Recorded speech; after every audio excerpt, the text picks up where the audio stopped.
మనకు ఆకలి ఎందుకు వేస్తుంది? నిలబడిన చోటే ఒక్కసారిగా కళ్ళు తిరిగి ఎందుకు కిందకి పడిపోతాం? నిజానికి మన శరీరం నిరంతరం శక్తిని ఉపయోగిస్తుంది. నడవడం, ఆలోచించడం, చదవడం, శ్వాస తీసుకోవడం, పని చేయడం వంటి అనేకమైన పనులు చేస్తోంది. మీరు ఇంకా ఈ ఛానల్‌ని సబ్స్క్రైబ్ చేసుకొని ఉండకపోతే వెంటనే సబ్స్క్రైబ్ చేసుకోండి. మీరు ఎంత తిన్నా గానీ ఇంకా ఆకలి వేస్తుంటే మాత్రం ఈ వీడియోని పూర్తిగా చూడండి. మనం తినే ఆహారం గ్లూకోజ్‌గా మారి రక్తంతో కలిసి ప్రవహిస్తుంది. అందుకని రక్తంలో గ్లూకోజ్ వంటి శక్తి వనరులు తగ్గినప్పుడు శరీరంలో వెంటనే మెదడుకు సిగ్నల్స్ చేరుతాయి.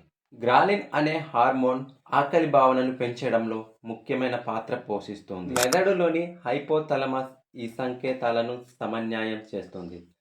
ఆహారం కావాలి అనే భావనను కలిగిస్తుంది. ఎప్పుడైతే మన శరీరంలో మరీ ఎక్కువగా గ్లూకోజ్ లెవెల్స్ తగ్గుతాయో అప్పుడు మన శరీరం దానికి సపోర్ట్ చేయదు. అందుకని నిలబడిన చోటే కళ్ళు తిరిగి కిందకి పడిపోవడం వంటి జరుగుతుంది. ఇలాంటి మోర్ అప్డేట్ కోసం తెలుసుకోవాలనుకుంటే ఈ వీడియోని లైక్ చేసి సబ్స్క్రైబ్ చేయడం మాత్రం అస్సలు మర్చిపోకండి.